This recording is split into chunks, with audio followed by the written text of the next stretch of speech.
Bonjour à toutes et à tous, bienvenue sur Armada dans Bienvenue à l'Est. Dzień dobry, dobry den, dobry dan, bună ziua, grüß Gott, guten Tag, saluton. Quel plaisir de se retrouver, surtout après une soirée magnifique hier. Bonjour Anna, bravo encore. Bonjour Jérôme, bonjour à toutes et à tous. Aujourd'hui, on fête la 50e anniversaire de Bienvenue à l'Est. À la réalisation, on retrouve Eric Morechan, assisté par Alban Coutrou, Bonazoua, j'apprendrai un jour quand même, Eric et Alban. Bună ziua, Eric et Alban, bonjour Gabriel, bonjour Flore, bonjour Margot. Aujourd'hui avec nos journalistes et nos invités, nous allons parler, Anna, de l'image de soi. Tout à fait Jérôme. Et aujourd'hui, bonjour Gabriel, bonjour Flore. Et pour mieux en parler, nous avons le plaisir d'accueillir tout d'abord Marc Dugast, morphopsychologue qui travaille sur le style d'une personne à partir de sa morphologie, mais aussi fondateur de la morphocoiffure et auteur du livre La beauté à l'image de soi chez Bouclis. Il est enfin formateur en images pour les plus grands groupes de l'industrie de la beauté et de la haute couture, mais aussi pour les particuliers. Bonjour Marc Dugast, bienvenue. Bonjour Anna, bonjour à tous. Merci pour cette invitation. Bonjour Marc Dugast. Anna Chikowska-Piotrowska est philosophe, critique de la culture, théoricienne de l'art et linguiste polonaise. Professeure à l'Académie des Beaux-Arts de Varsovie, elle travaille sur les enjeux éthiques dans le design, la question de l'identité, ses transformations et leur représentation combinant la philosophie, l'anthropologie, la linguistique et la théorie de l'art. Elle a participé à l'écriture du livre collectif L'insaisissable du visage, envoûtement esthétique et regard éthique aux éditions Presse Universitaire Rennes dans la collection clinique psychanalytique et psychopathologique. Bonjour Anna Chikowska-Piotrowska, bienvenue sur Armada. Bonjour, merci pour cette présentation et merci aussi pour cette invitation. Diplômée d'un master en marketing, mode et éco-responsabilité, concours le 5 juillet prochain pour le titre Miss International France. Elle est aussi créatrice de contenu. Bonjour Léna Varak, bienvenue sur Armada. Bonjour, merci beaucoup et merci de m'inviter pour mon tout premier plateau radio-télé. C'est un vrai plaisir. On salue aussi donc Sophie qui va faire des photos et des vidéos. Vous allez voir son travail sur sur nos réseaux. Merci encore d'être vraiment très nombreux à nous suivre. Aujourd'hui est peut-être un jour particulier pour vous. On vous souhaite un bon anniversaire. Et si c'est le vôtre, comme pour nos stars du jour, avec notamment l'actrice allemande Irène Clarin. On l'a tous vu dans Derrick, Le Renard, Siska ou encore Soko Brigade des Stupes. Et oui, bon anniversaire aussi à l'actrice violoniste tchèque Jenovefa Bokova. Elle a notamment reçu le Lion tchèque de la meilleure actrice en 2018. Mais aussi à l'acteur serbe Nenan Herakovic qu'on a vu dans 3211 en 2023, Papillon en 2017 ou encore Montevideo Bog des vidéos en 2010. Merci, mais aussi au réalisateur scénariste tchèque Martin Hofmeister.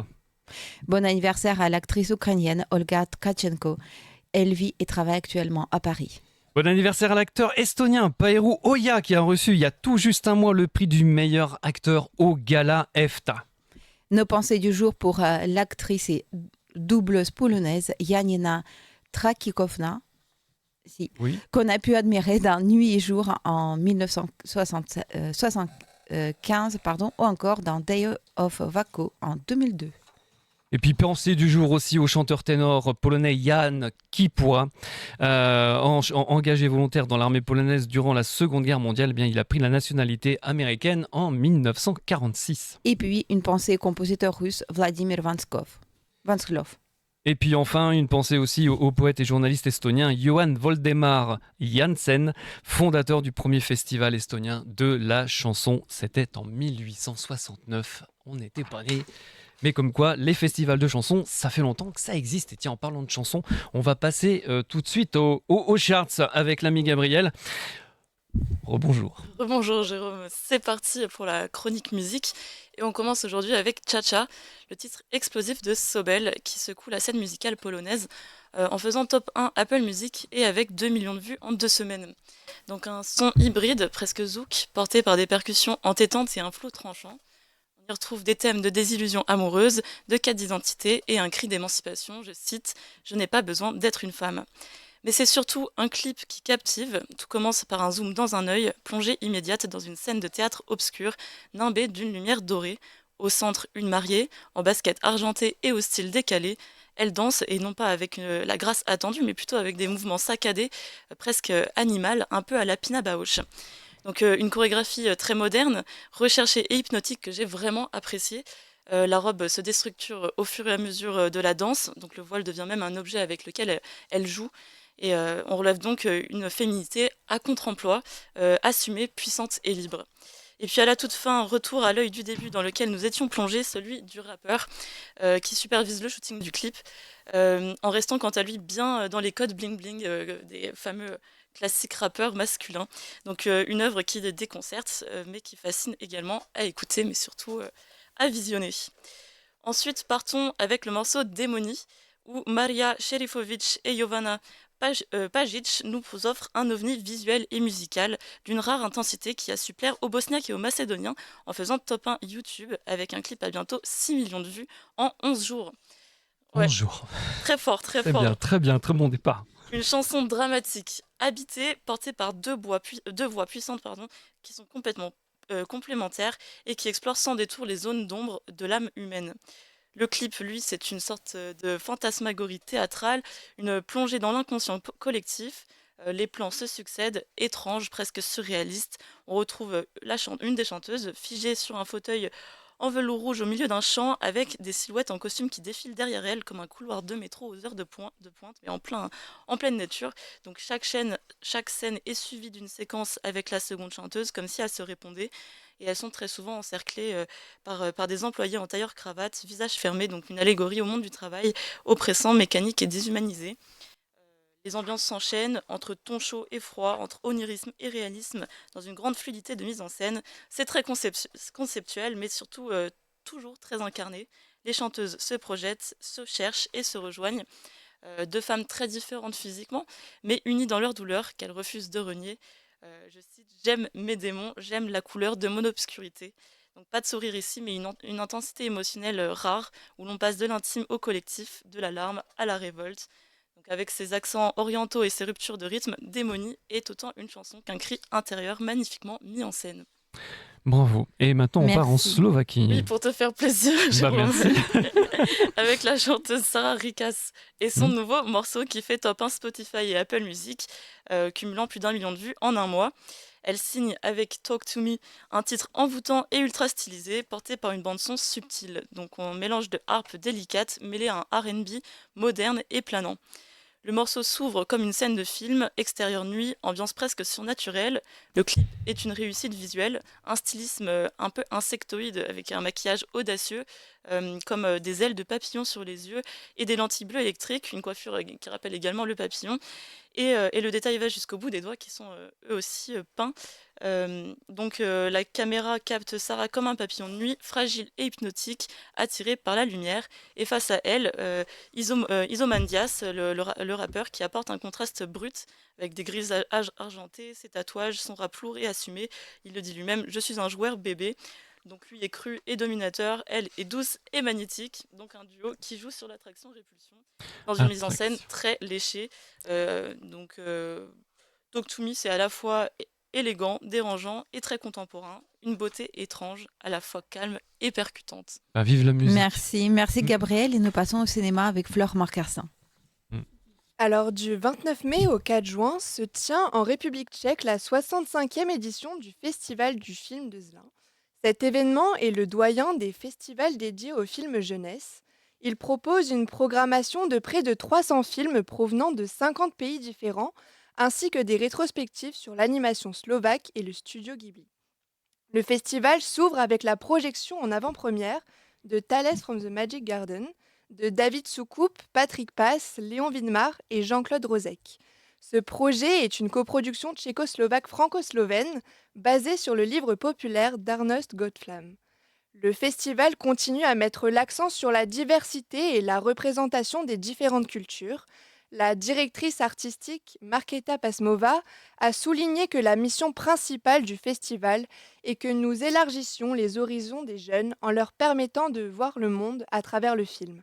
Il ne s'agit pas seulement de divertissement, mais aussi d'éducation, d'empathie et d'inspiration.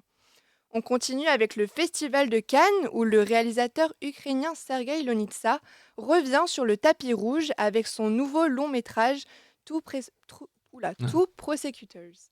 Il y dévoile la puissance du mal bureaucratique dans la Russie des purges staliniennes. Son long métrage se base sur le roman du même titre de Sergueï Demidov, physicien et ancien détenu du Goulag. Sergueï Lonitsa mêle parfaitement documentaire et fiction, profondément attaché à l'histoire soviétique et celle des conflits qui sévissent actuellement entre la Russie et l'Ukraine. Il nous avait dévoilé l'année dernière L'Invasion dans la catégorie Un certain regard. Dans sa nouvelle création, nous suivons le parcours d'un procureur fraîchement nommé qui demande à rencontrer un prisonnier victime d'agents corrompus de la police secrète. Il plonge alors dans les affres d'un régime totalitaire qui ne dit pas son nom. Les scènes du film sont très lentes et étendues à partir de positions de caméra uniques. Le but est de faire monter l'anxiété du spectateur tout au long du film. Place à la bande-annonce, en tout cas un extrait du film de Procureur.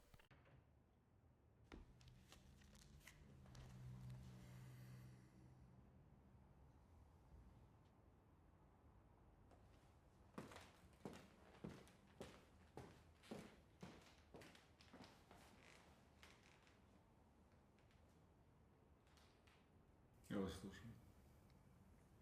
Корнев моя фамилия. Я работаю в качестве прокурора по надзору за местами заключения в Брянске, где установил факты нарушения социалистической законности со стороны местных органов госбезопасности, приведение ими дела о контрреволюционных преступлениях, а также нарушение правил содержания арестованных по подозрению в совершении таких преступлений.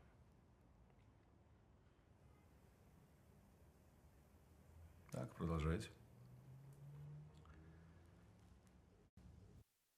Les deux procureurs. Avant de retrouver nos invités pour débattre sur l'image de soi, Margot Guillou et Flore Marcassin, vous avez assisté à une élection, l'élection d'une Miss. Oui, en effet, Jérôme, samedi dernier, avec Flore, nous nous sommes rendus aux élections de Miss Planète France, où nous avons pu échanger avec les Miss sur les 17 objectifs de développement durable de l'ONU et sur l'image de soi, notamment dans un concours de beauté. On vous en dit pas plus et on vous laisse découvrir tout ça. Samedi 10 mai s'est tenue l'élection de Miss Planète France pour nous représenter en novembre au Cambodge. Miss Planète International est le concours international qui existe depuis 2019, axé sur les 17 objectifs de développement durable des Nations Unies. Donc les Nations Unies ont fixé 17 objectifs et le but du concours de Miss Planète International est d'en créer un 18e. Disons d'en proposer un 18e aux Nations Unies. Miss Planète France est la franchise française du concours Miss Planète International. Le concours est également l'occasion pour les Miss de proposer lors d'un discours un 18e objectif de développement durable des Nations Unies, visant à éradiquer la pauvreté, protéger la planète et promouvoir la prospérité. Pendant que les discussions s'installent, notre planète, elle souffre. Pour moi, être Miss, c'est éveiller, inspirer et agir. Et moi, je choisis d'agir dans l'éducation. On a d'abord un top 12 qui a été présélectionné par un jury de présélection composé de 7 personnes. On les a jugés durant toute la phase de préparation qui a duré plus de 6 mois. Alors, hormis les critères habituels de beauté, on est très attentif au bon esprit, à la camaraderie entre les candidates, au charisme, à la présence sur scène. Pas de critères d'âge, pas de critères de taille. Que sur la base du volontariat, certaines ont pu proposer un talent.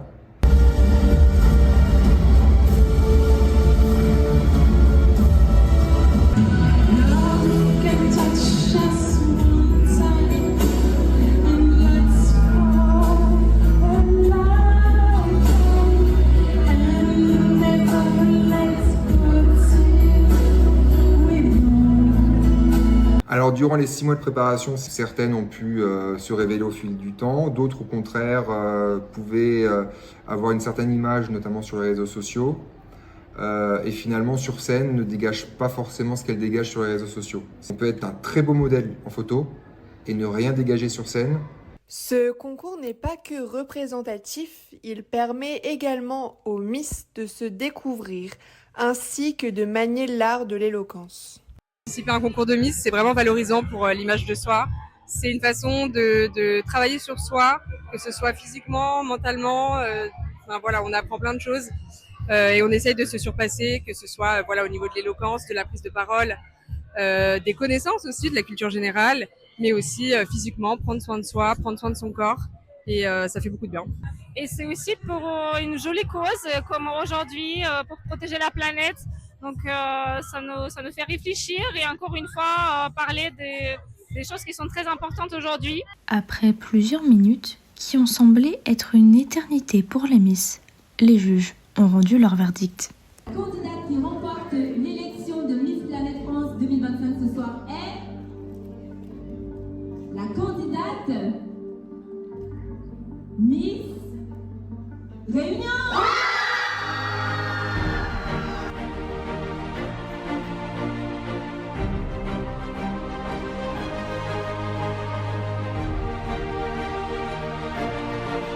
Là, j'ai l'impression d'être dans un rêve. J'ai tellement attendu ce moment et je suis très très contente du résultat. Et là, on va déjà partir à l'international en novembre. Donc moi, le projet que j'ai proposé, c'est en rapport avec la santé mentale. Donc bien sûr que je vais faire attention à l'environnement, mais là, mon projet que j'ai proposé à l'ONU, c'est axé sur la santé mentale et le bien-être émotionnel.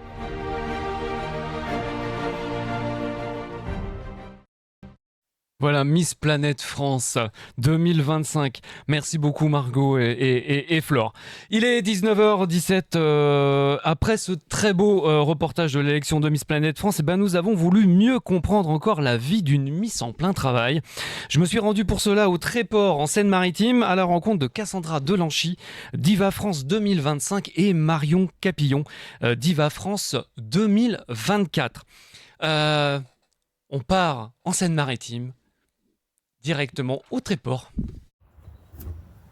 Bon, aujourd'hui, on reçoit dans Bienvenue à l'Est deux femmes, et pas n'importe lesquelles. Il y a d'abord Cassandra Delanchy, Miss Diva France 2025, et puis Marion Capillon, Miss Diva France 2024. Miss Diva France 2025, donc Cassandra Delanchy, vous êtes une femme active, vous chantez, vous dansez, vous œuvrez pour les animaux. Oui. Merci déjà de nous recevoir toutes les deux. Merci pour l'invitation. On est, on est au Tréport, dans Seine-Maritime, tout près de la Picardie. Qu'est-ce que ça fait d'être Diva France ? Alors, Diva France 2024, Diva France 2025, je vous pose la question à toutes les deux. Je vais laisser la nouvelle génération déjà de prime abord commencer. Mais qu'est-ce que ça fait ? C'est une fierté, c'est un honneur. Moi Diva, pour moi c'est quand même être cantatrice, être artiste. Donc moi qui adore ce monde, le monde du show, du spectacle. C'est une aventure. C'est ça, c'est une très très belle aventure. D'accord. Et voilà. Et comme le dit si bien Cassandra, effectivement c'est un honneur, c'est une fierté de porter cette écharpe. Alors non seulement pour le titre en tant que tel, mais aussi pour les valeurs aussi du comité qui sont quand même assez importantes et qui nous tiennent beaucoup à cœur, mais Cassandra c'est la même chose aussi. Et je sais que c'est la même chose du coup. Une fierté, après c'est une belle aventure enrichissante, humaine aussi. Là, on part à la découverte de plein de choses, des nouveaux domaines aussi, des nouvelles personnes. Donc c'est une belle aventure. La différence près, c'est que vous l'avez faite pendant un an et que Cassandra va le faire pendant un an. C'est ça. Ça va être top. C'est ça. Qu'est-ce que ça signifie pour vous d'être une diva ? Moi, pour ma part, être une diva, comme je vous disais, c'est quand même le fait, c'est beaucoup le monde du spectacle, donc pour moi c'est le fait d'être artiste, avoir des connaissances dans ce domaine-là. Après, c'est aussi, comme elle disait Marion, c'est beaucoup de la découverte, une aventure, donc comme là au Tréport ce week-end, on fait le salon du tueur du chocolat, donc les défilés, le mannequinat, c'est des créations qu'on porte, c'est une joie, c'est un honneur quand même. Avec des bustiers en chocolat, c'est ça. C'est impressionnant. Alors, c'est comment dirais-je, c'est beaucoup d'obligations, on l'a vu, il y a les salons, mais il y a aussi les concours à préparer, c'est ça?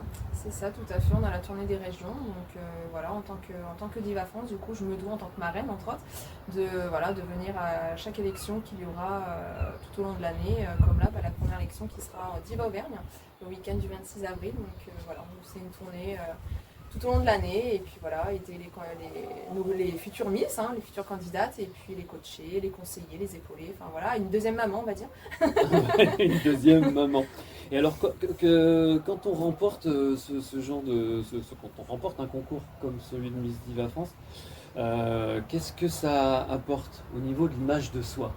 Est-ce que ça donne plus confiance? Qu'est-ce que ça apporte justement ces concours de Miss? Enfin oui, c'est ça, des concours de Miss.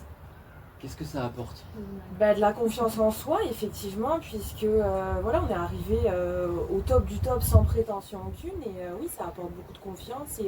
Et on se dit effectivement, avec une écharpe, on est certes, alors encore une fois sans prétention aucune, des reines de beauté, mais on est avant tout une femme qui va aussi divulguer des valeurs, le comité, le mettre en avant, et effectivement apporter aussi notre expérience aux candidates en fait, et aux futurs titrés, et être, comme le dit Cassandra, une marraine, une deuxième maman.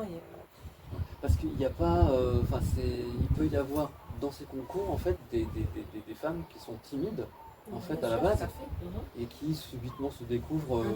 Exactement, tout à fait. Une belle expérience enrichissante aussi dans ce domaine-là, où ça apporte effectivement de la confiance, de l'assurance, et voilà, des jeunes filles qui n'ont pas forcément l'habitude d'aller à la rencontre des gens, et de parler aussi devant un public, et ne serait-ce que défiler, marcher en talons aussi, pour certaines c'est une première. Donc moi j'ai une anecdote, je me permets d'en parler. Je ne marchais pas du tout avec des talons quand j'ai fait mon premier concours. Il y a un moment déjà maintenant, donc j'ai eu de l'expérience entre temps, mais je marchais avec des livres sur la tête. Voilà, des livres sur la tête. C'est ma grand-mère qui m'avait mis des livres sur la tête, et je marchais en talons, avoir le dos droit, et de me tenir droite et marcher. C'était les livres, moi c'était le ballet. C'était le ballet. Ah voilà, oui, derrière, voilà, pour avoir une posture droite. D'accord, ok. Chacun ses méthodes, ça, exactement, ouais. Et ça va, c'est des anecdotes, voilà, on aime bien les raconter, puisque voilà, ça fait sourire, mais voilà, on a appris comme ça. C'est pas tortionnaire, mais presque. Un petit peu, ouais, un petit peu, on pourrait croire, c'est vrai, effectivement. Mais c'est une partie de plaisir avant tout, donc ça laisse un bon souvenir.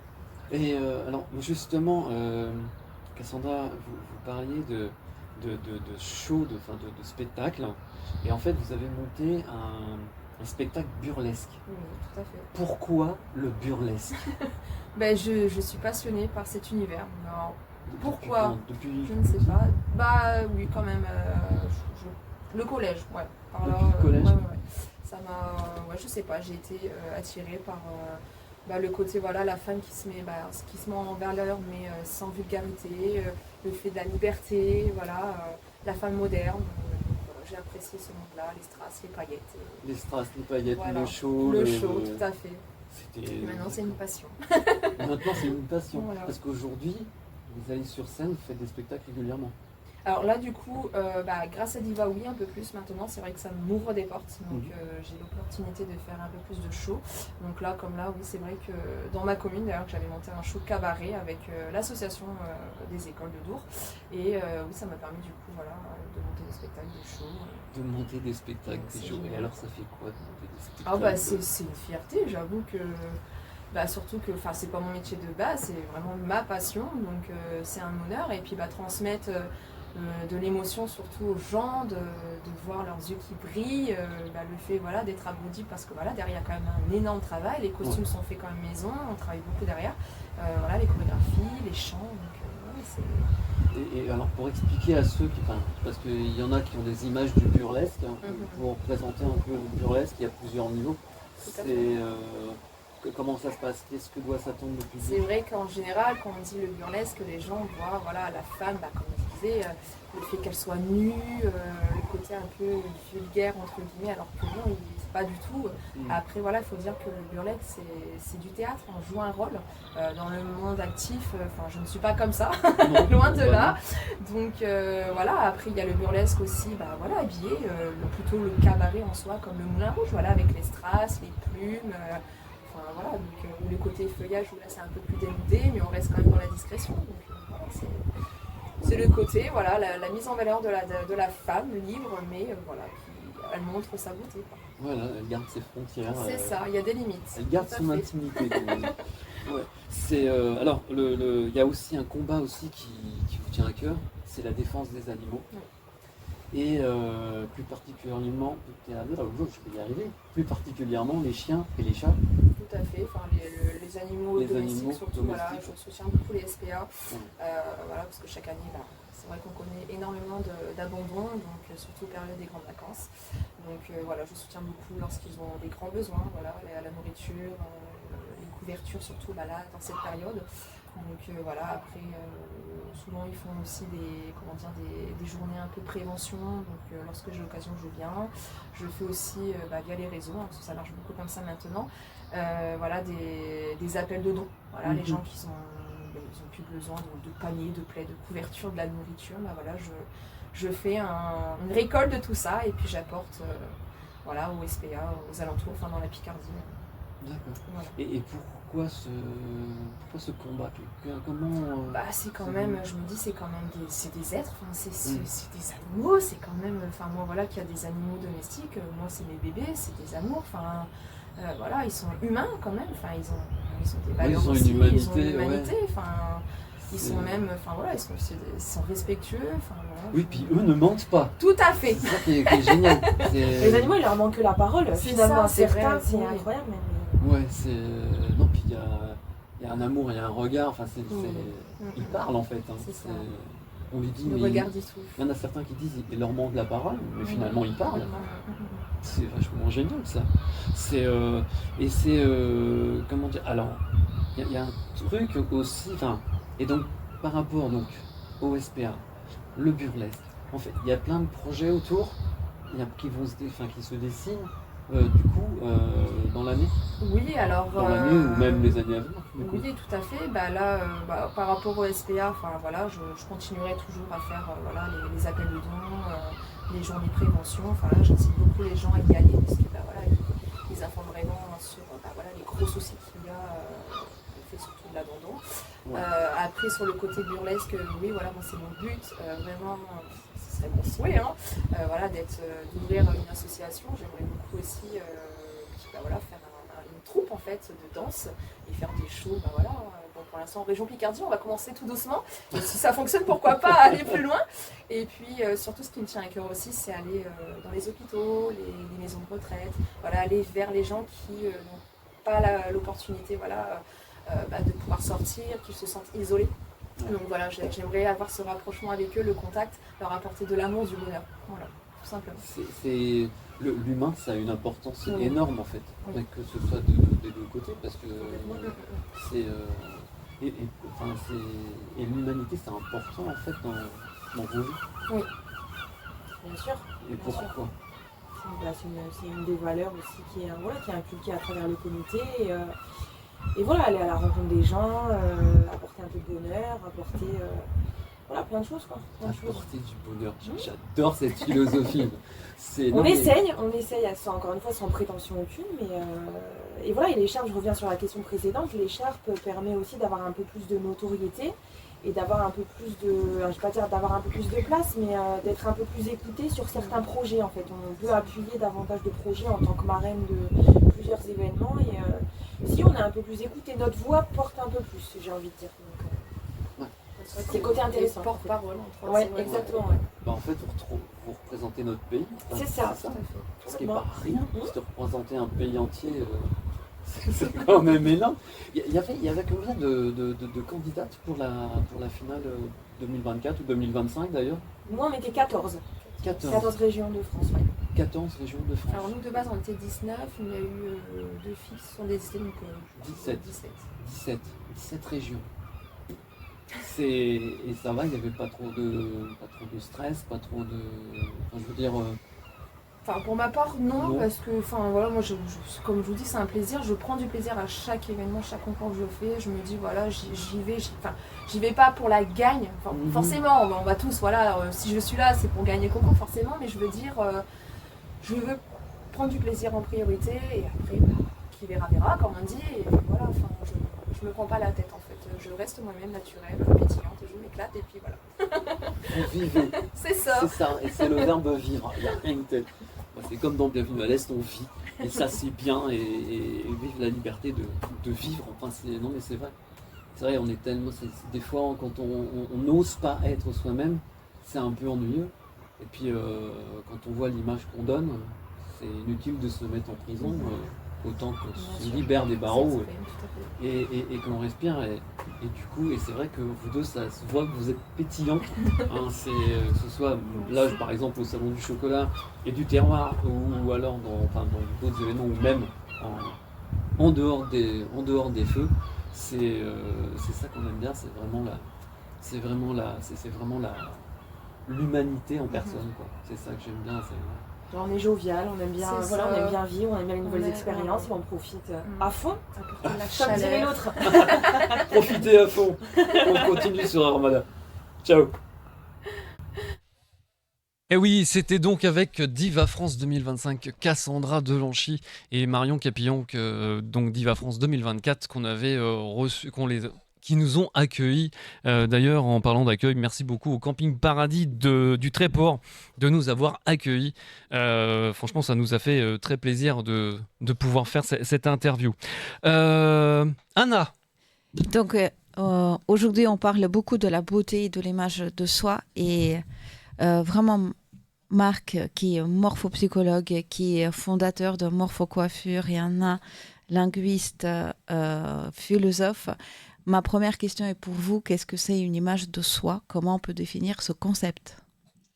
L'image de soi, elle doit représenter justement ce fameux soi, dans le sens pur du terme. Et comme j'ai pour habitude de dire, soyez ce que vous êtes et arrêtez de vouloir être quelqu'un d'autre. Parce que comment voulez-vous que l'image de soi puisse apparaître si vous-même, vous n'êtes pas d'accord avec ce que vous êtes? Donc, et la beauté à l'image de soi doit refléter cette âme justement qui vous représente, qui fait que qui que vous soyez, j'ai pour habitude de dire vous êtes toutes belles mesdames. Marduga vous explique pourquoi, parce que qui que vous soyez, vous pouvez dégager effectivement cette image. Après, chacun a sa propre image. Et ce qui est important dans l'image de soi, c'est de se sentir bien avec soi-même intérieurement. Et comme j'ai toujours, quand on est bien dans sa peau, en fait, qu'on se sent bien, on dégage, on rayonne. Mais pour que le rayonnement arrive, il faut absolument que ce soit, et il ne faut pas douter de cette image de soi, il ne faut pas douter de soi, il ne faut pas avoir peur de paraître ce que nous sommes, tel que nous sommes. Ne cherchez pas à être quelqu'un d'autre et ne vous déguisez pas. Merci Marc. Anna? En tant que philosophe, je dois demander qu'est-ce que c'est ces fameux soi. Donc, bien sûr, que cette question, on connaît tous. Qu'est-ce que c'est moi? Qu'est-ce que c'est soi? Qu'est-ce que c'est j'ai? Donc, c'est pas tellement facile d'être un soi-même. Je suis d'accord, c'est très bien de ne pas prétendre d'être quelqu'un d'autre, mais en même temps, comment être un soi-même? Qu'est-ce que je suis? Tout ce type de questions se produisent quand on parle de ça. Et en même temps, l'image de soi, c'est une construction qui est complexe parce que c'est pas seulement construit de ce que nous pensons de notre intérieur, c'est aussi la construction culturelle qui est la construction de ceux qui nous regardent. Parce que chaque regard nous apporte quelque chose de différent. Et à chaque fois, c'est une fusion de tout ça, de ce qui vient de l'extérieur et ce qu'on a à l'intérieur. Exactement. Et on parlera encore aujourd'hui des différences culturelles par rapport à l'image de soi. Et vous trois, Léna, Marc, Anna, qu'est-ce que c'est la beauté pour vous? Léna, qu'est-ce que la beauté? Pour moi, la beauté, c'est un tout. C'est parce que c'est compliqué de définir la beauté aujourd'hui parce que ça soit aujourd'hui, hier, l'image, que ça soit de la femme ou de l'homme, n'est plus du tout la même qu'aujourd'hui. Et ça se remarque aussi dans les concours de beauté. Moi qui participe à Miss International France pour Miss International, même dans l'histoire du concours, la Miss de 1970 ne sera pas la même que de 2025. Et la beauté, en plus d'être une enveloppe corporelle, c'est se sentir bien, prendre soin de soi. C'est aussi tout un intérieur, la bienveillance, la gentillesse. Ça peut être des choses toutes bêtes, mais ça va rendre quelqu'un de tellement plus beau aux yeux du monde. Et je pense que la beauté, c'est ce qu'on fait dégager au monde.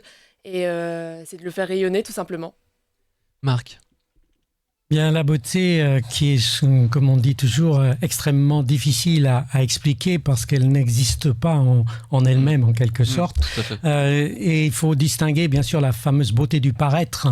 Et ça, elle est indéniable. Une Miss France qui ne serait pas faite pour être Miss France, évidemment, ça ne marcherait pas. Donc, il faut être juste sur ce sujet, que le paraître est important.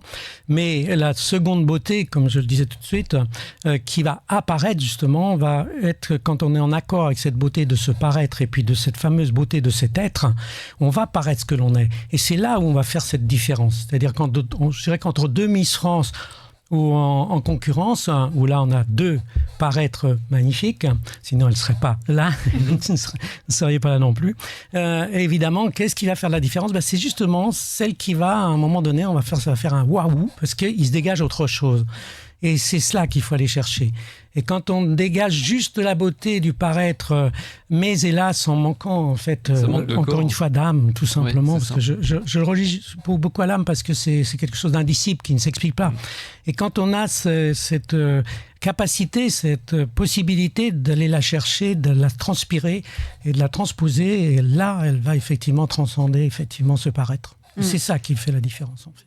Et en plus, tu parles d'expérience parce que tu as été jury de Miss France.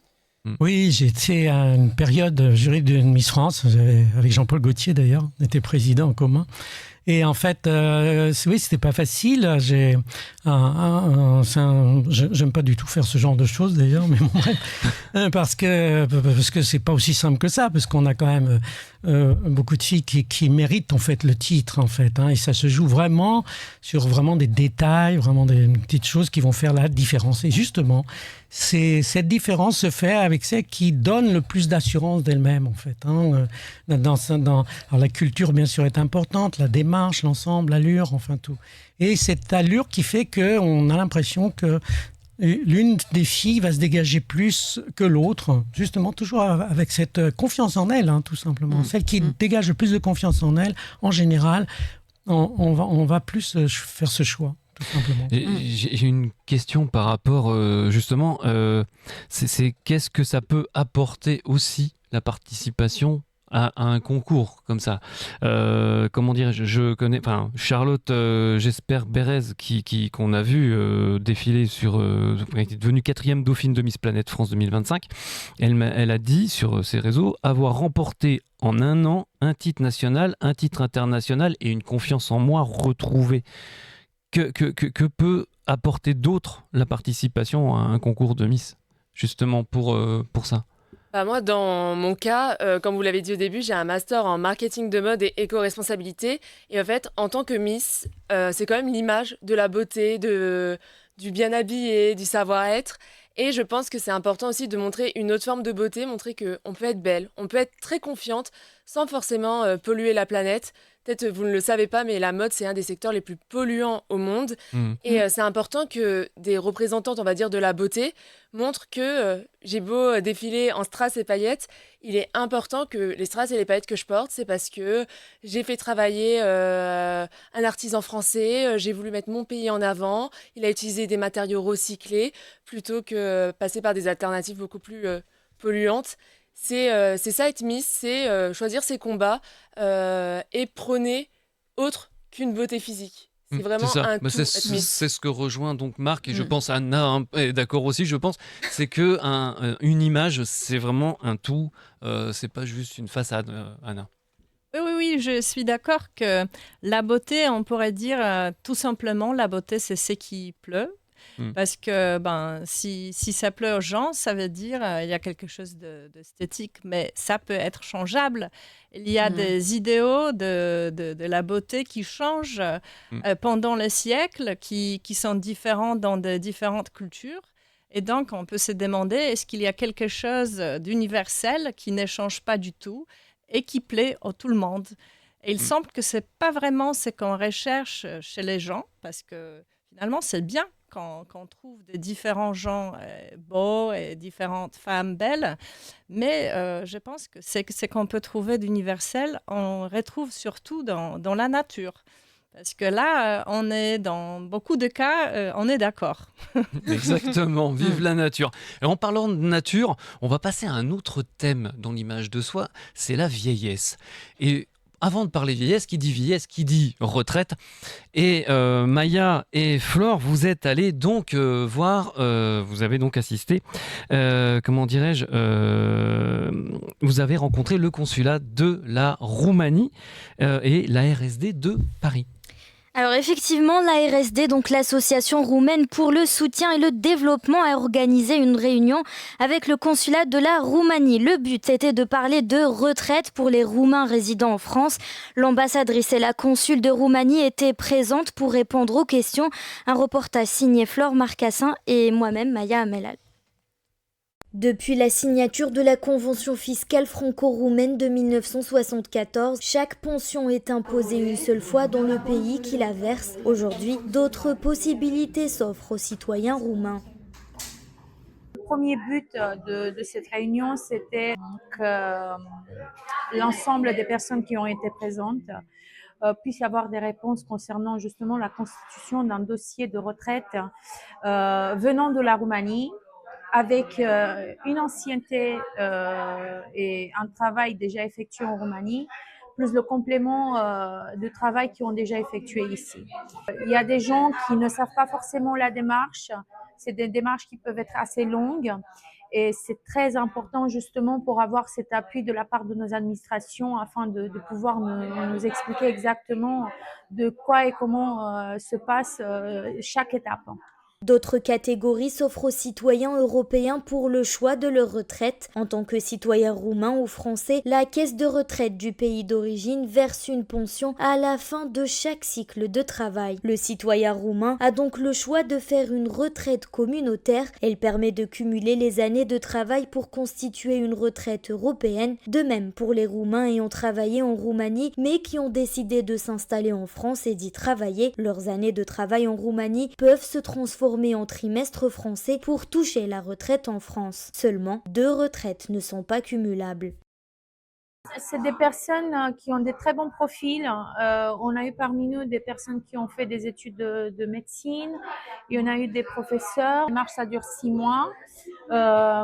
Mais avant de valider ça, c'est très important de passer à la case de consulat où eux, ils vont vraiment vérifier avec toi le dossier, s'il est vraiment bien rempli et si tous les documents ils sont ajoutés au dossier. Simplement, et des jeunes qui justement, ils commencent à anticiper, à savoir que chaque document est très important à le garder, d'où tu peux chercher cette preuve-là, comme que tu as travaillé tant d'années ici, autant d'années là. Tu peux cumuler tout ça aussi de tous les membres européens auxquels tu as travaillé. Chose qui fait que c'est très important d'anticiper ça, pas forcément à 20 ans, j'ai envie de dire, mais à partir de 30-40 ans, tu peux commencer vraiment à réunir tous tes documents afin de ne pas le perdre ou de justement qu'elle ne soit pas perdue. Eh oui, la retraite, ça c'est important, pensez-y. On va continuer, donc qui dit retraite, qui dit vieillesse. Et comment dirais-je, j'aimerais revenir sur l'image de la vieillesse et du vieillissement dans notre société. Les modèles 50 ans et plus se prononcent pour le naturel, l'acceptation de soi, l'acceptation de leurs rides, etc. Y a-t-il des différences entre l'Europe occidentale et l'Europe centrale et orientale dans l'appréhension de l'image du vieillissement? Marc Dugast. La culture, finalement, de chaque pays va intervenir en fonction des codes de toute cette image de soi. Et on ne vieillit pas de la même manière partout, évidemment. Dans certains endroits, ce n'est pas un sujet, donc en quelque sorte. Bien sûr que dans les pays occidentaux, voire bien sûr que l'image de soi, quand on vieillit, est très importante. Hélas, on le voit avec tout ce qu'on est en train de faire pour essayer de garder cette fameuse jeunesse éternelle. Et ce combat qu'on mène contre soi, c'est clair, et je suis toujours très désolé de voir ces excès. Alors, je ne suis pas contre, bien sûr, qu'on intervienne un peu sur cette image de paraître, mais vieillir en voulant aller trop loin dans ces excès finit par qu'on disparaît, tout simplement. Exactement. J'ai toujours pour habitude qu'on finit par perdre son âme, quoi. Donc, et autant on peut effectivement accepter à un moment donné de travailler un peu sur son paraître, effectivement. Mais c'est toujours où ça commence où et ça s'arrête où. Et souvent on dit, oh, c'est rien, juste un petit peu, une petite ride là, tout ça. Non, mais puis en fait, c'est comme un peu, on donne un coup d'éponge sur le mur, on s'aperçoit qu'à côté ça va plus, et puis on progresse, jusqu'au moment où on finit effectivement par, hélas, ne plus apparaître, quoi. C'est ça. Et du coup, c'est mal vieillir, je dirais, dans l'esprit. Mais toi qui as travaillé dans les pays de l'Est, et au Japon par exemple, est-ce que tu vois la différence dans cette acceptation ou pas du vieillissement, et surtout chez les femmes? Mais en fait, on va retrouver les critères sur cette fameuse vieillesse et de cette beauté, bien sûr, de la vieillesse, qui va toujours être... C'est toujours basé sur les mêmes critères. Parce que par principe de base, partout... et puis aujourd'hui, qu'on soit au Japon, qu'on soit en Sud-Amérique, dans les 4 continents, ça transpire partout. Donc, ce qui veut dire que, évidemment, une femme japonaise, elle a les mêmes critères qu'une femme occidentale et tout ça. Alors après, la culture, encore une fois, va modifier certains paramètres, évidemment. Mais on voit bien qu'aux États-Unis, la transformation est totale. On voit qu'en France, elle est arrivée beaucoup plus après, par exemple. Au Japon, ils sont un petit peu moins. Ils ont cette tendance, la beauté est très importante. Hein, on le voit dans tout le côté girly des jeunes et tout. Mais à un moment donné, ils arrivent à basculer, à mieux accepter en fait leur propre image. Hein. Alors, je dirais que moi, je rencontre moins de gens refaits, de personnes, de femmes refaites au Japon qu'on ne peut même le rencontrer en France aujourd'hui, quoi. D'accord. Donc là encore, ça dépendra bien sûr des endroits, mais elles vieillissent un peu mieux en fait que nous. Elles sont proches aussi de l'aspect naturel des choses aussi. Hein. Donc, elles se respectent. Hein. Et la beauté à l'image de soi, c'est comme on dit, la vieillesse, c'est l'intelligence de soi. Hein. Donc, c'est clair. Hein. Anna. Je voulais dire que peut-être il s'agit plus de préservation de l'image que de l'intervention. Peut-être notre culture européenne, occidentale, en gros, ça veut dire l'Europe et les États-Unis, c'est beaucoup plus plongé dans cet aspect d'intervenir dans notre image. Tandis que là-bas, peut-être c'est plus complexe, c'est plus profond. Et parce que je ne sais pas si tu as entendu parler de cette type de préservation. On met une masque qui nous oblige de ne pas faire... C'est comme un masque d'argile mais en papier, c'est ça? Non, c'est une masque qui fait qu'on ne fait pas des expressions du visage qui après nous donnent des cernes. Donc, par exemple, les femmes, elles vont porter ça à la maison. Bien sûr. Ça. Et la nuit, par exemple. Voilà. Donc là, c'est plutôt côté préservation. On ne touche pas, on essaye de ne pas trop sourire.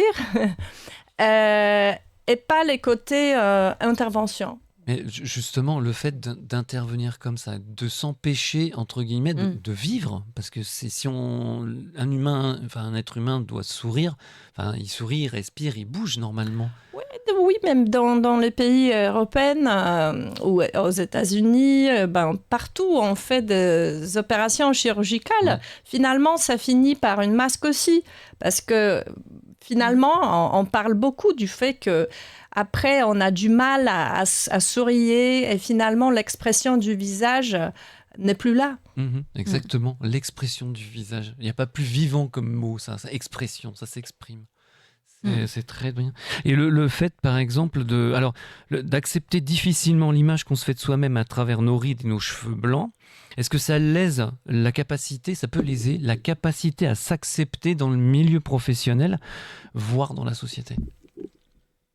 C'est toujours le regard de l'autre, bien sûr, qui est important. Et hélas, on ne peut pas nier qu'effectivement, laisser ses cheveux naturels, être un peu moins bien coiffé, s'occuper un peu moins de son visage et tout, évidemment qu'on ne va pas être ressenti de la même manière. Ça. Donc, c'est pas aussi toujours pareil en fonction de son travail, en fonction de soi, mais aussi du regard des autres. On est bien obligé donc de faire que ça va compter obligatoirement dans notre façon d'accepter en quelque sorte cette notion de vieillir bien en quelque sorte.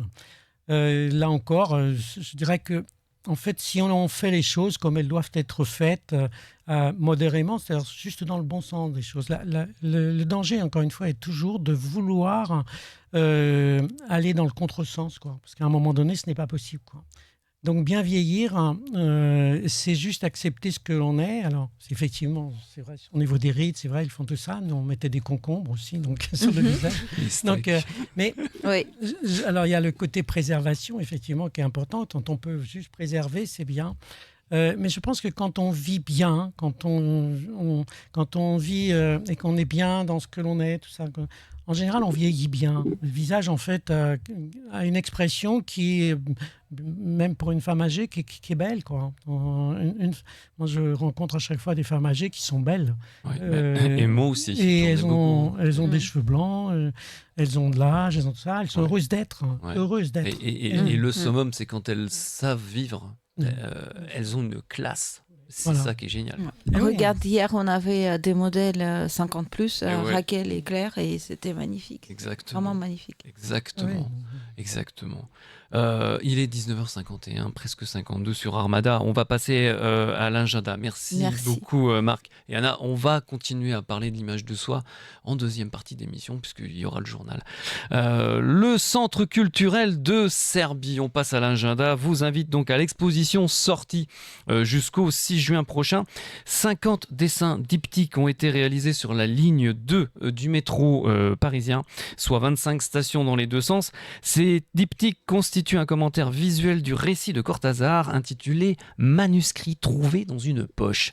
L'artiste Dragan Trajkovski a alors entamé un dialogue visuel avec cette histoire, écrivant ces mots, presque invisibles sur les dessins, presque une énigme. Le Centre culturel de Serbie, c'est au 123 rue Saint-Martin à Paris, en face du Centre Pompidou. Franchement, allez-y, nous on va aller y faire un tour aussi et on va vous présenter des images la semaine prochaine. À l'occasion de la journée de l'écriture de la culture bulgare, deux des musiciens les plus acclamés de leur génération, la grande marimbiste bulgare Vassilina Sarafimova et le pianiste de jazz Thomas Anko, donneront un concert classique empreint de festivité le samedi 24 mai à 20h30 à la Tour Eiffel, dans la prestigieuse salle de concert Gustave Eiffel. Entre la tradition classique et l'improvisation, les deux musiciens parviennent à revaloriser et transformer les œuvres de Jean-Sébastien Bach, leur insufflant une nouvelle énergie, une sonorité moderne. Avec une virtuosité exceptionnelle, ils combinent la chaleur de marimba et la cristalline du piano. Leur spectacle, Bach Mirror, redécouvre ainsi les œuvres du compositeur, les enrichissant subtilement avec les touches de jazz et de musique contemporaine. À noter qu'en 2017, ce duo, Vassilina Serafimova et Thomas Anko décrochaient le 2e Grand Prix au Osaka International Chamber Music Competition au Japon. Et puis aussi le FICEP. Alors le FICEP, c'est le Forum des Instituts Culturels Étrangers à Paris. Eh bien, il vous invite le samedi 24 mai à partir de 15h à la Nuit de la Littérature au Goethe-Institut qui se trouve 17 avenue d'Iéna à Paris dans le 16e. Beaucoup d'auteurs. Parmi eux, on peut citer dès 15h20 l'auteur György Dragoman pour la Hongrie, Dino Péchout pour la Croatie, Verena Kessler pour l'Allemagne, Sylvia Majerska pour la Slovaquie, que j'aurai le bonheur de présenter lors de cet événement à 16h20, mais aussi Łukasz Wojciechowski pour la Pologne, Margaret Greidel pour l'Autriche, Linda Maria Barros pour la Roumanie, Petra Klabuchova pour nos amis tchèques avec son livre Près du mur nord, dont on vous a déjà parlé dans cette émission, ou encore l'écrivaine et journaliste Victoria Amelina pour l'Ukraine, parmi tant d'autres. Cette journée s'achèvera, comme toutes les nuits de la littérature, par un DJ7, une affiche signée Joël Burden. On passe aux fêtes de la semaine. Tout à fait, et aujourd'hui on vous amène en Hongrie, en Monténégro et en Slovénie. Le 20 mai, ce sera la journée internationale des abeilles, une journée adoptée par l'ONU le 18 octobre 2017. Pourquoi le 20 mai ? Parce que c'est l'anniversaire de la naissance, voire du baptême de l'apiculteur slovène Anton Janša. Il est né le 20 mai 1734 à Breznica, aujourd'hui Žirovnica en Carniole, au nord de la Slovénie. Il a découvert, ce monsieur Anton Janša, que la fécondation de la reine des abeilles avait lieu en plein vol à l'extérieur de la ruche. Anton Janša a aussi fait connaître la transhumance des abeilles. Merci à nos amis les abeilles. Et oui, plus d'abeilles, plus d'humains. Tout à fait. Et le 21 mai, en Hongrie, est commémorée la journée de la défense nationale. Cette date marque l'anniversaire de la capture du château de Buda par l'armée révolutionnaire hongroise en 1849, lors de la révolution hongroise de 1848-49, la bataille de Buda s'est déroulée en mai 1849. Et c'est un événement historique majeur pour la Hongrie, symbolisant la lutte pour l'indépendance et la liberté nationale. La journée est dédiée à honorer la mémoire de ces combats et de ces combattants qui ont participé à ce combat et cette libération. Et oui, et au Monténégro, les 21 et 22 mai prochains sont célébrés comme c'est la fête nationale au Monténégro en souvenir du référendum du 21 mai 2006, lors duquel 55,7% des électeurs ont voté en faveur de l'indépendance du pays. Ce référendum a permis au Monténégro de restaurer son indépendance après avoir été une partie de la Fédération de Serbie et Monténégro. La proclamation officielle de l'indépendance a eu lieu le 3 juin 2006 et le pays a rapidement été reconnu par la communauté internationale intégrant l'ONU le 28 juin 2006, quelques jours après. Ces dates commémorent donc la séparation du Monténégro d'avec la Serbie et la fin de la fédération, marquant un tournant historique pour le pays. Cependant, il est à noter que depuis 2020, la célébration de cette fête pourrait ne pas être aussi marquée qu'auparavant en raison des enjeux politiques et sociaux actuels. Un petit mot des partenaires. La Fédération France-Slovaquie, association européenne qui vous fait découvrir la Slovaquie comme à la maison à travers leurs événements, et bien comme le 5 juin prochain et ce magnifique concert des solistes de l'Opéra national de Vienne, la soprano Slavka Jamnečníková et le basse Peter Kellner, qui sera accompagné par l'orchestre de chambre d'État de Žilina. Ils feront résonner l'emblématique salle Gaveau 45 rue La Boétie sous la baguette de leur chef d'orchestre František Macek. Ils interpréteront des compositions, des airs et des duos belcantistes des grandes personnalités de la musique classique comme Mozart, Donizetti, Rossini ou encore Souchrogne. Une adresse france-slovaquie.com et sur les réseaux sociaux, un peu de voyage, il est 58. On va partir en Slovaquie.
Et là, les voyages.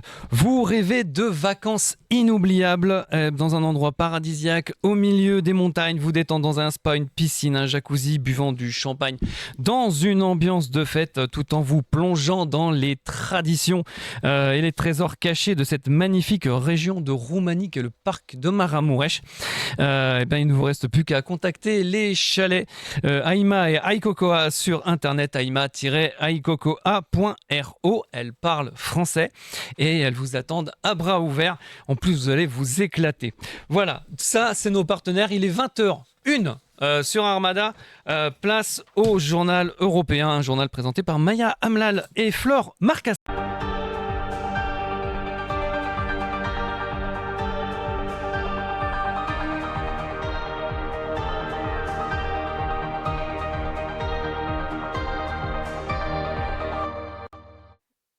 Albanie. Large victoire pour le camp du Premier ministre Edi Rama. Dimanche 11 mai se sont tenues en Albanie les législatives. Les résultats ont reconduit le Parti socialiste de Edi Rama pour un 4e mandat. La Commission centrale électorale a annoncé sa victoire mardi avec l'obtention de 52,16% des suffrages. Les voix de la diaspora ne sont pas encore comptabilisées dans le score.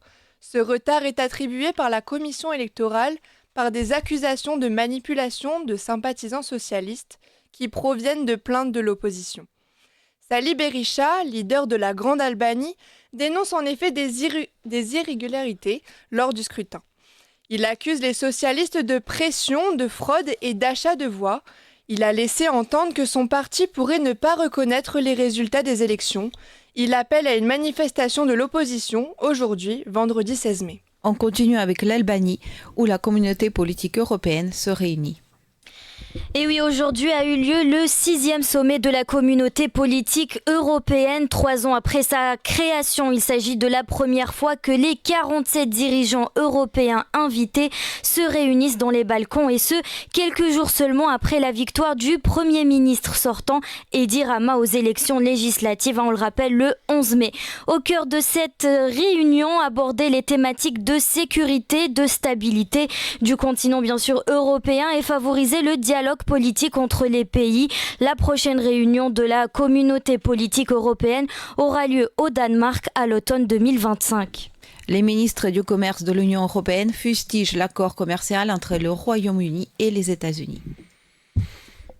Les ministres européens du commerce ont vivement critiqué l'accord commercial récemment conclu entre Londres et Washington. Le ministre suédois du commerce, Benjamin Doussas, a critiqué en déclarant « Si l'Europe obtient l'accord entre le Royaume-Uni et les États-Unis, ces derniers peuvent s'attendre à des contre-mesures de notre part », a déclaré bien sûr à la presse. Le chef du gouvernement britannique a qualifié la journée du 8 mai comme étant une journée historique, alors que les États-Unis et le Royaume-Uni ont conclu un accord, premier signe de trêve commerciale côté américain. Cet accord touchera l'industrie automobile et la sidérurgie britannique, en particulier la taxe de 25% imposée par les États-Unis sur les voitures importées, qui sera réduite, elle, à 10% pour les véhicules britanniques. Premier discours du chancelier allemand, il veut constituer l'armée la plus puissante d'Europe. En effet, le chancelier Friedrich Merz veut que l'armée allemande soit la plus puissante d'Europe sur le plan conventionnel.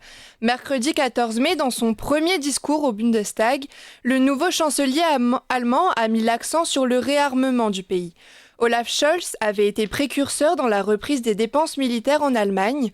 En effet, le 27 avril 2022, soit quelques jours après l'invasion de l'Ukraine par la Russie, l'ancien chancelier avait déclaré que l'Europe entrait dans une nouvelle ère. Friedrich Merz reprend cette initiative. Il a par ailleurs annoncé que le gouvernement fédéral mettra à disposition tous les moyens financiers dont le Bundeswehr aura besoin. Pologne, ce week-end, on parlera élections présidentielles.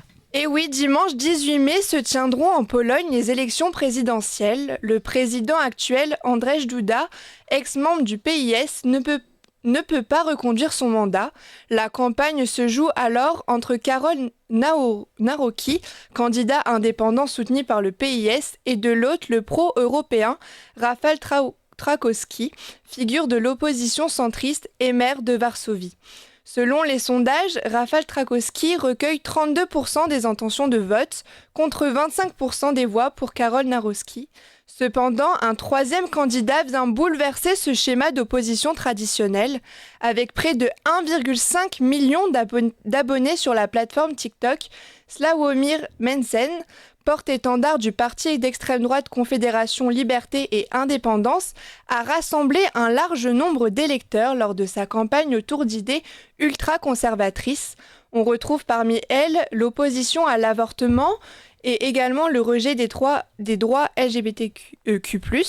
Il a également tenu des critiques virulentes envers l'Union européenne et a exprimé son hostilité envers l'Ukraine. Il milite aussi pour la libéralisation des armes à feu et le recours à certaines formes de châtiment corporel pour les enfants. Les résultats des présidentielles polonaises seront dévoilés dimanche soir. Merci beaucoup Flore Marcassin et Maya Hamlal. On continue toujours avec le sport du coup.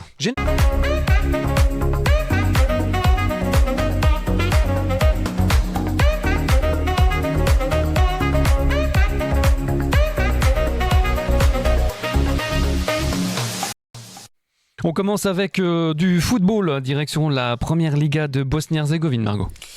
Et oui, demain, samedi 17 mai, en Vevin Liga B, aura lieu un match crucial pour le plus ancien club du pays, le Zrinjski, qui affronte le Pušće à 18h30. En effet, match très important pour l'équipe qui, malgré sa domination du classement, n'est qu'à un point du deuxième, le Borac Banja Luka. À noter que si Zrinjski arrive à prendre assez d'avance, le club pourrait être sacré champion de la Liga pour la 9e fois de son histoire, et ce avant la fin des 33 journées du championnat. Il pourra ainsi accéder au premier tour de qualification de la Ligue des Champions et de la Ligue Europa Conférence la saison prochaine. Tennis, Iga Swiatek en position de faiblesse pour Roland Garros. À 10 jours de Roland Garros, l'ancienne numéro 1 mondiale, Iga Swiatek, se trouve en position de faiblesse. Victorieuse de Roland Garros en 2024, elle manie l'art de la terre battue comme personne. Mais cette année, la jeune Polonaise n'arrive pas à s'imposer. Elle s'est inclinée à Madrid face à Coco Gauff en demi-finale sur un score de 6-1, 6-1. Ce résultat illustre le fait qu'elle n'arrive pas à s'imposer et montre la totale domination qu'a son adversaire sur son jeu. Cette dernière avait rassuré ses supporters en déclarant qu'il s'agissait d'un match un peu à part. Cependant, elle a été éliminée dès le deuxième tour à Rome face à Danielle Collins, 6-1, 7-5. Encore aucun set obtenu pour Iga Swiatek. On espère qu'elle va faire un retour spectaculaire à Roland Garros, qu'elle a gagné en tout 4 fois. On passe au water polo féminin en Hongrie avec le OBI Nyei Vízilaba Bajnokság. La finale du championnat hongrois de water-polo féminin s'est jouée ce mardi et le FTC Télécom a remporté le 3e et dernier match de la compétition contre le UVSE Eliade, s'imposant 9-6 et décrochant ainsi le titre de championne de Hongrie. Victoire emblématique pour le club qui remporte son premier titre national en water-polo féminin et qui obtient une place qualificative pour la Ligue des champions féminines de water-polo. Mais attention, ça n'est pas le moment de décrocher. La compétition n'est pas terminée puisque ce samedi s'affrontent Eger et Dunaúj Város dans l'espoir de décrocher la médaille de bronze du championnat. Le match promet d'être intense, alors restez connectés. Handball enfin avec le tirage au sort de l'Euro 2026. Ce jeudi 15 mai a eu lieu le tirage au sort pour savoir qui affrontera l'équipe de France pour l'Euro 2026 de handball. Les tenants du titre se retrouveront face à la Norvège, la République tchèque et l'Ukraine. La compétition se déroule du 15 janvier au 1er février dans les pays organisateurs qui sont cette année la Norvège, la Suède ainsi que le Danemark. Les Bleus débuteront face aux Tchèques le 15 janvier, puis l'Ukraine le 17 et enfin la Norvège le 19. L'objectif pour les Français est de terminer aux 2 premières places afin d'accéder au tour principal qui aura lieu à Herning au Danemark. Le sélectionneur Guillaume Gilles a souligné le haut niveau du tableau et affirme que les Français vont devoir délivrer de grandes performances pour tenter de se qualifier.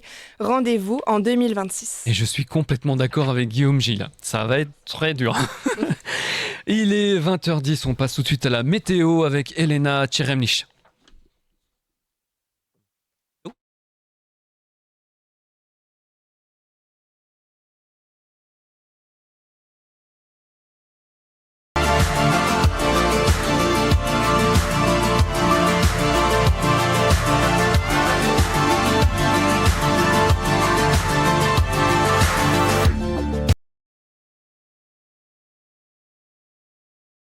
Si vous partez ce week-end en Europe centrale et orientale, le temps sera partagé.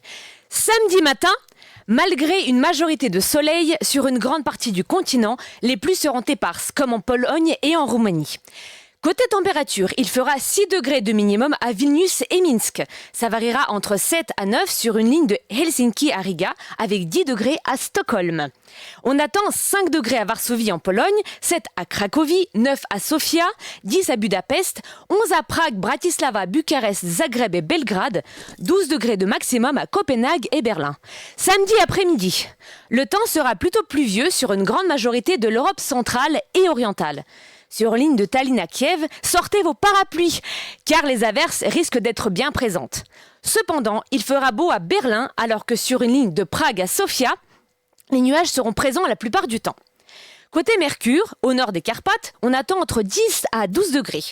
Il fera 7 degrés de minimum à Varsovie, 8 à Helsinki, à Stockholm, 10 degrés à Stockholm et à Cracovie, au sud, 14 degrés à Bucarest, 15 degrés à Zagreb et Sofia, 16 à Prague, Budapest et Belgrade, 17 degrés de maximum à Berlin et Bratislava. On passe à dimanche matin. Les nuages vont s'estomper peu à peu avec quelques averses sur le front est du nord au sud, entre Riga et Minsk, alors qu'il fera beau en Ukraine. Sur une ligne de Copenhague à Sofia, le temps sera peu nuageux. Au niveau des températures, elles varieront entre 9 et 13 sur une ligne de Helsinki à Kiev, avec 6 degrés de minimum à Varsovie. Il fera 7 degrés à Cracovie, 8 à Minsk et Prague, 9 à Berlin, de 9 à 10 degrés dans les pays baltes, 10 à Bratislava et Sofia, 12 à Copenhague, Budapest et Zagreb, 13 degrés à Bucarest, 15 degrés de maximum à Belgrade. Enfin, dimanche après-midi, les nuages et la pluie vont se décaler vers l'ouest. Sur l'ensemble du continent européen, le temps sera mitigé avec des nuages éparses sur le front est. Cependant, des orages sont attendus à Zagreb. Côté Mercure, il fera 9 degrés de minimum à Varsovie et Cracovie. Les températures varieront entre 13 à 15 sur une ligne de Tallinn à Kiev. Il fera 11 degrés à Helsinki, 12 à Sofia, 14 à Copenhague, Budapest et Zagreb, 15 à Stockholm et Prague, 16 à Minsk, Bratislava, Budapest et Berlin, 19 degrés à Sofia et 20 degrés de maximum à Bucarest et Belgrade. Merci beaucoup Elena Tcheremnich. On place tout de suite à notre dossier du jour, l'image de soi. L'image de soi. Marc, vous harmonisez l'image de la personne et son image de soi grâce à la morphopsychologie. Expliquez-nous ce qu'est la morphopsychologie.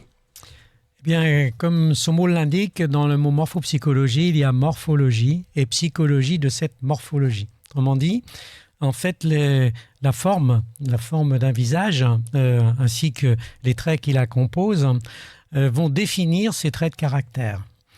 Et j'ai mis longtemps à essayer de comprendre en fait cette morphopsychologie parce que j'avais besoin de comprendre le sens profond. En finalité, quand on va naître, ça commence dès le début de la naissance, dès l'embryon. En fait, notre morphologie naît avec notre esprit et, je dirais, entre guillemets, avec notre âme.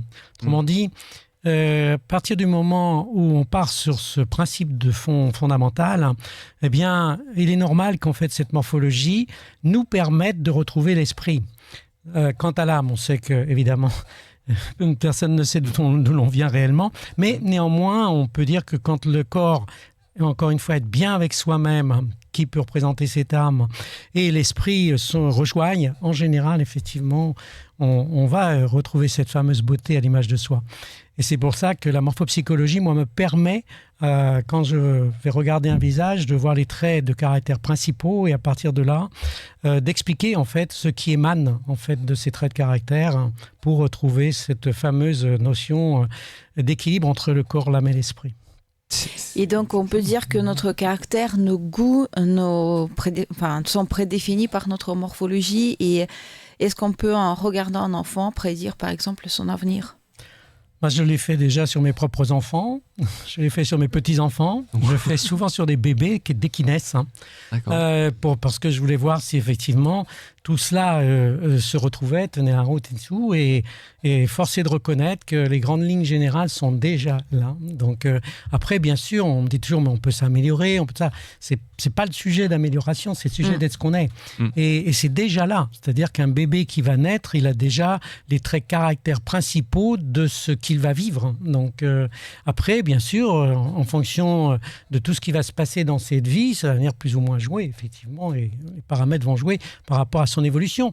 Mais les traits, en tout cas, principaux de ce bébé sont là. Donc, et pour l'instant, en tout cas, quand je le fais, quelques années après, souvent on m'envoie un message en me disant « Marc, j'ai réécouté ce que tu disais quand elle est comme ça, ma fille. » Ouais. Mais c'est dingue parce que quand on prend les enfants et même après quand ils deviennent adultes, c'est vrai qu'entre guillemets, on ne change pas, nos traits restent. Et c'est bien la grande question de fond. Évidemment que l'ADN, on ne peut pas le changer. Enfin, si on veut le changer, il faut cloner, quoi. Faut travailler l'ADN. Ça veut dire que l'ADN est là. Donc ça ne change pas. Et on ne peut pas le changer. Comme je dis toujours, quand on fait 1m50, on ne va pas faire 1m80 à la fin de sa vie. Donc, exactement, non, c'est sûr. Mon rêve.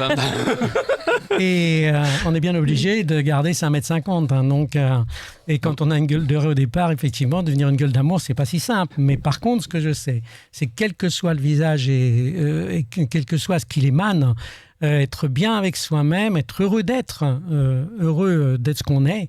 Et c'est pour ça que c'est toujours important de toujours garder à l'esprit de bien garder cette joie d'être ce qu'on est comme l'on est. Et de ne pas essayer d'en changer quoi que ce soit et d'évoluer avec. Et là, la beauté à l'image de soi, au fur et à mesure, se reflètera. D'accord. Maya, tu as vu une question ? Oui. Concernant, en fait, bon là ça serait un peu plus détaillé par rapport aux cheveux. On a, je pense, avec mes collègues, on en a parlé, on a cette tendance à penser que la femme, dès qu'elle traverse une période difficile et qu'elle veut passer à autre chose, elle passe directement à couper ses cheveux, à faire une coloration, et à partir de là, on se dit qu'elle se sent mieux. Est-ce que ça s'explique par rapport à ce que vous dites, donc entre l'esprit et l'image de soi, est-ce que ça a un lien et comment est-ce que ça pourrait s'expliquer ? Ben ça s'explique très bien parce que j'ai été bien sûr le rechercher. Donc, et en fait, j'ai mis longtemps aussi à essayer de comprendre cette histoire de cheveux. Pourquoi une femme, quand elle ne va pas bien, son premier réflexe ne va pas être d'en parler à son mari, parce que peut-être que c'est de sa faute. Donc bref, elle ne va pas être non plus d'aller voir son médecin. En France, le psy, ça passe après, mais bon. Et en fait, pour 74% d'entre elles, suite à un sondage de la Sofres là-dessus, eh bien, elle va chez son coiffeur. Pourquoi ? Mais pourquoi va-t-elle chez son coiffeur et qu'ont-ils donc de si important ses cheveux ? Bien sûr que ça a été un grand questionnement, mais en finalité, le cheveu, on les appelle aussi, dans la symbolique, les antennes du ciel. Donc, bon, et ça veut dire quoi ? Eh bien, il suffit de revenir à Samson et Dalila. On oublie quand même, on n'oubliera pas en tout cas que Dalila a coupé les cheveux de Samson pendant qu'il dormait. Et en fait, en coupant ses cheveux, qu'est-ce que ça lui a procuré ? Ça l'a juste coupé de sa force divine. Ce qui veut dire que cette fameuse symbolique du cheveu relie bien l'âme, donc par principe de base. Et c'est pour ça que quand on va couper des cheveux à une jeune fille, à une femme ou à la quarantaine, parce que c'est souvent à ce moment-là que ça se passe, parce qu'il y a un vrai changement de fond. Et là, je ne peux pas expliquer tout cela ce soir, mais c'est extrêmement important et ça a du sens, bien sûr. Mais couper ses cheveux, évidemment, n'est pas anodin. Et que quand on coupe ses cheveux, on va effectivement avoir un besoin profond de changer quelque chose en soi, ou en tout cas révéler peut-être ce qu'on n'a jamais révélé jusqu'ici, donc, puisque c'est souvent ce qui se passe à la quarantaine. Et bien sûr que moi, en fonction de ce que me dira la cliente, à partir du moment où elle demandera à se faire couper les cheveux, je ne le ferai pas d'une manière comme ça, tel un coiffeur classique. Je vais essayer effectivement d'aller chercher justement le pourquoi de cette transformation. Parce que si ce n'est pas le moment, ça peut la mettre vraiment très mal avec elle. Donc, et ça joue sur le plan psychique, ça c'est clair. Anna Chikowska-Piotrowska, une réaction. Je suis bien d'accord que le plan psychique est très important, mais pour cette possibilité de juger l'intérieur par les biais de l'extérieur, il faut aussi faire vraiment attention Cette pseudo-science de physiognomie, elle est connue depuis l'Antiquité, mais il y a aussi de très gros dangers dans cette logique qu'on peut vraiment juger la personne par rapport aux traits morphologiques. On a vu ça, par exemple, avec la situation d'antisémitisme, de racisme, puis la formation de différents stéréotypes. C'est aussi à la base du fait qu'on pense qu'on peut juger la personne à partir de traits morphologiques. Et ça allait tellement loin dans les passés. Par exemple, même les grands intellectuels qui ont travaillé sur l'encyclopédie, la première encyclopédie, ils pensaient qu'on peut juger les hommes comme ça, aussi par les traits semblables aux animaux. Nous avons de dessins qui nous restent de ça, mais si on prend ça à l'extrémité, il y avait cette idée, par exemple en Angleterre, que peut-être ça va être possible de retrouver les criminels avant qu'ils fassent quelque chose. Donc ça, c'était une idée dans le XVIIIe siècle, qui n'a pas marché, évidemment, mais on était prêt d'être aussi voué à cette idée que finalement on peut juger par les traits morphologiques. Donc je pense que chacun de nous a en soi cette réflexe, on essaye de deviner ce que les autres pensent, on essaye de deviner la personnalité, mais il faut aussi faire très attention parce que souvent ça aussi aide à la construction de préjugés, stéréotypes. Et donc là, c'est un terrain un peu dangereux. Ça apporte carrément sur des sujets comme après ça amène le racisme. Oui. Vraiment, donc si on est vraiment capable de juger le forme morphologique, là, je ferai quand même attention. Mais je pense que de toute façon, on n'est pas dans cette idée au quotidien. On confie justement l'analyse de la morphologie aux spécialistes. Et donc, morphopsychologie, c'est quand même une science. Même idée. En fait, physiognomie, à nos jours, c'est pas pensé comme une science. Ça, maintenant, c'est jugé comme une pseudo-science parce que, à cause du passé, à cause de ce qui s'est passé, par exemple, pendant les 2 guerres mondiales. Voilà, ça, c'était aussi une histoire de juger par rapport aux traits morphologiques.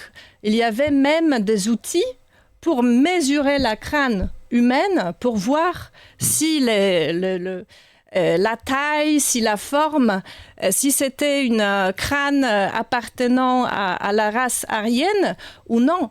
Donc il y avait une sorte de l'idéal et cette idée qu'on peut le faire dans le passé, ça a servi à des idées qui étaient très très très dangereuses pour l'humanité. C'est facile à voir et c'est triste à voir à quoi qu'est-ce que ça a produit. Oui, c'était dans les années 30. Elena. Oui, j'avais une question.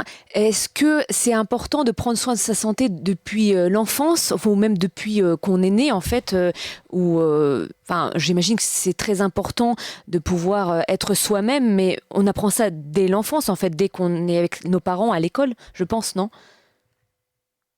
Par rapport à la morphologie. Oui, par rapport à la morphologie, oui. C'est-à-dire que, oui, il faut avoir un corps dans une bonne santé, en fait. Oui, voilà, c'est important d'avoir un esprit sain dans un corps sain. C'est quelque chose de très simple, un corps sain dans un esprit sain, donc les deux vont avec. Pour répondre à Anna, je suis complètement d'accord, puisque là on revient sur la physiognomonie du temps des Grecs, puisque Socrate déjà en avait parlé, avait commencé à voir qu'il y avait des relations possibles entre un animal et un humain, donc dont lui-même faisait partie. Après, bien sûr, tout ça a évolué, mais on n'empêchera pas, encore une fois, même par la psychologie pure, on peut aussi créer plein de dégâts. Donc, je dirais qu'on n'empêchera pas, encore une fois, l'humain de ne pas être humain, puisqu'il y a bien quelque chose qu'on ne peut pas gérer, c'est effectivement qu'est-ce qu'on va pouvoir faire avec tout ça. Bien sûr que quand on va travailler, comme moi je peux le travailler, et comme tous les morphopsychologues vont le faire, on a un code de déontologie très précis, donc ce qui est logique en fait, et à aucun moment on ne porte un jugement de valeur.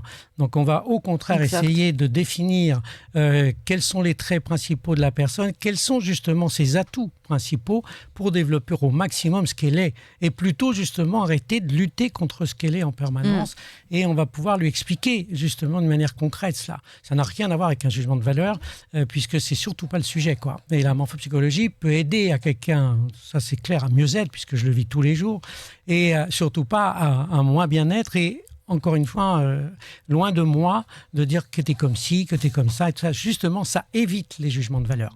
La problématique, c'est qu'on juge, les jugements de valeur viennent toujours de nos propres émotions vis-à-vis de l'autre. Or là, c'est justement le contraire. On va aller chercher en fait la personne telle qu'elle est profondément, justement pour éviter de faire des ressentis, des émotions, de porter des jugements à l'emporte-pièce. Vous aidez aussi à sortir de cette piège de masques de visage. Bien sûr. Juste, alors, on parle souvent du visage, mais est-ce que les habits, les tenues vestimentaires peuvent refléter un manque de confiance, même si cette tenue est choisie avec goût, enfin même si on la choisit bien, est-ce que ça reflète notre mental? Tout ce qui paraît reflète ce que l'on est. C'est aussi simple que ça. Autrement dit, le stylisme, le maquillage, la coiffure, tout l'ensemble reflète en fait ce que l'on est au moment où nous sommes. Comme on dit, bien sûr, tout ça peut évoluer, tout ça évolue en permanence, tout ça s'améliore, tout ça. Mais de toute façon, quoi que vous fassiez, dans le paraître, c'est toujours en fonction de cet être qui émane d'une manière ou d'une autre. Donc, soit on se déguise, soit on a envie de paraître quelqu'un d'autre, soit on voudrait paraître ce qu'on n'est pas, soit on va utiliser des choses qui font qu'en fait, on finit par, comme je disais tout à l'heure, disparaître parce que c'est n'importe quoi. Donc, mais de toute façon, quoi que vous mettiez, quoi que vous fassiez, tout le paraître représente votre état d'être. D'accord. Et si on prenait un exemple concret,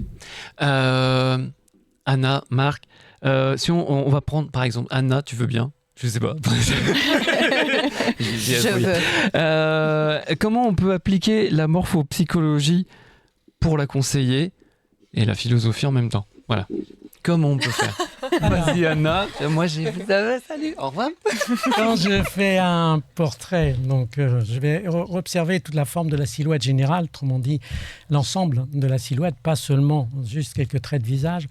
La silhouette générale va souvent nous donner, en majorité, parce qu'encore une fois, on est ensemble, c'est-à-dire que tout l'embryon se développe ensemble. On pensait à un moment donné que la tête venait après. Non, la tête vient pas en même temps. Ouais, oui. Dans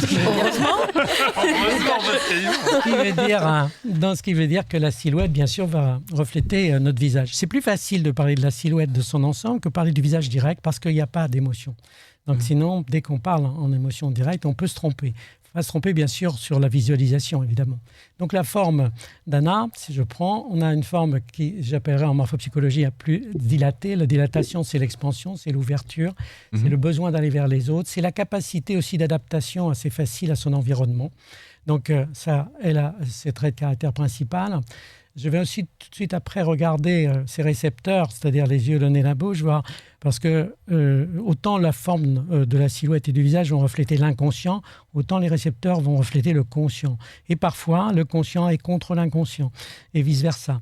Donc, et moi, je vais tout de suite voir s'il y a équilibre entre les deux, ce qui est son cas, ce qui veut dire que les yeux, le nez, la bouche sont ouverts aussi, donc vont dans le sens de l'ouverture, vont dans le sens de l'adaptation, et ne viennent pas contrer cette adaptation. Ce qui fait que lorsqu'elle va communiquer tout ça, ça va être assez facile pour elle, elle s'adapte facilement à son environnement. Elle n'a pas de souci à ce niveau-là. Derrière cela, on va regarder une autre partie du visage qui est la partie médiane de son visage, c'est-à-dire les pommettes. Et on va voir quelle est la partie du visage, si c'est la partie haute avec les yeux ou la partie des pommettes ou la partie basse qui est la priorité, puisque ça va donner son fil conducteur de vie. Ces pommettes et la partie médiane est plus importante. C'est la partie affective et relationnelle, c'est la partie sentimentale. Ce qui fait que quoi qu'elle fasse, elle le fera toujours avec cœur, parce que c'est ce qui va être prioritaire dans son choix de vie. Elle ne va pas faire les choses pour gagner de l'argent, elle ne va pas faire les choses pour tout ça. Ce n'est pas qu'elle ne va pas les faire, mais ce n'est pas sa priorité. Donc elle ne va pas mettre son énergie à ce service. Par contre, elle va mettre cette priorité aux besoins de contact relationnel, aux besoins d'être avec les autres, et avec une certaine bienveillance, puisque la partie affective est importante, une retenue légère, mais de la bienveillance et un besoin de confiance par principe de base. On n'oubliera pas la partie cérébrale qui est importante chez Anna, qui va venir un peu en alliance avec l'affect, les sentiments viendront en premier. Mais la partie cérébrale est totalement intuitive. Autrement dit, elle capte, ainsi qu'avec les yeux, les choses naturellement, visuellement et intuitivement. Elle n'est pas, on ne va pas être avec quelqu'un de méthodique, rationnel. Pourtant, je suis une matheuse au départ. Oui, mais c'est là où aussi on fait beaucoup d'erreurs sur les matheux parce que Einstein n'était pas aussi... C'est vrai que je préfère l'abstraction que le concret. C'est vrai. Et en fait, les matheux, en général, moi, ça m'a beaucoup perturbé, ça. En fait, les matheux ne sont pas des logiciens. C'est vrai aussi, c'est vrai. Pas du tout. Ils sont au contraire avec cette capacité intuitive et cette création. Et c'est d'émettre justement des hypothèses et tout ça. Et là, on est dans le monde de toute la recherche, de toute l'idéologie, de toutes les idées et de toute, bien sûr, l'intuition naturelle qu'on peut avoir. On parlerait des heures. Merci. On parlerait des heures. Merci beaucoup, Marc Dugast. Merci beaucoup, Anna Cichkowska-Piotrowska. On va parler on va revenir sur l'image de soi parce que c'est un sujet vraiment intéressant, vraiment important. D'ici quelques semaines, enfin, en tout cas, périodiquement, vous aurez des émissions une émission en tout cas spéciale sur l'image de soi. Invitez tout le monde pour demain soir à l'Institut Bibliothèque Polonaise de Paris. Et oui, d'ailleurs, on y sera. On y sera, c'est 6 quai d'Orléans. Oui. 6 quai d'Orléans à Paris, dans le 4e, à la Bibliothèque nationale. Et c'est la nuit des musées aussi. C'est ça. Et voilà, allez-y. Nous, on va y aller. Donc, rejoignez-nous à la Bibliothèque Polonaise de Paris. On est à la Bourre, 20h32. Merci beaucoup. Merci Marc. Beaucoup, merci. Merci Anna, merci Elena d'être venue, d'avoir accepté nos invitations. Merci à toute l'équipe de Bienvenue à l'Est. Vraiment, vous êtes formidables. Et je rappelle quand même les livres, La beauté de l'image de soi, paru aux éditions Bouclis de Marc Dugast, et puis aussi L'insaisissable du visage, envoûtement esthétique et regard éthique aux éditions Presse Universitaire Rennes, dans la collection clinique psychanalytique et psychopathologique de Anna Cichkowska-Piotrowska. Merci beaucoup, et mes deux collègues. Anna. Et puis merci beaucoup à Léna Vérac, pour qui on croise les doigts pour le 5 juillet. Allez sur Instagram, prenez vous avez vu le nom, défiler. Voilà, et je me permets aussi de vous dire que les votes du public comptent pour 1/3 de la note. Vous avez le lien pour voter pour moi directement sur mon Instagram, des votes Hello Assos. Et évidemment, le 5 juillet, vous êtes évidemment conviés à l'élection de Miss International France qui se passera au restaurant chez Eugène dans le 18e arrondissement. Exactement, donc, et on croise les doigts et on vote pour Elena. Merci à toute l'équipe de journalistes de Bienvenue à l'Est, Maya Amlal, Margot Guillou, Flore Marcassin et Hélène Tcheremlir. Et puis Gabrielle d'Antoine, que vous allez retrouver. Elle est dans mon dos. Ah mon Dieu. Rendez-vous la semaine prochaine, où nous accueillerons la Fédération des jeunes serbes européens, le réalisateur bulgare Hristo Todorov et l'actrice ukrainienne Irina Litiak pour leur film Après l'incendie. Je ne vous dis que ça. Merci beaucoup d'être de plus en plus nombreux à nous suivre sur les réseaux sociaux, Instagram et Facebook. Merci à Eric Moréchan pour la réalisation et Alban Coutreau. Merci Rabat Baloul pour ta confiance. Et vous retrouvez Claude Alexis à... Oui, on est vraiment à la Bourre à 21h. Le fil de l'avenir à 21h sur Armada tout à l'heure. Merci. Merci Jérôme et à la semaine prochaine. Eh ben oui, 19h. Dans Bienvenue à l'Est sur Armada. Gardez le sourire, c'est le plus important. Ciao.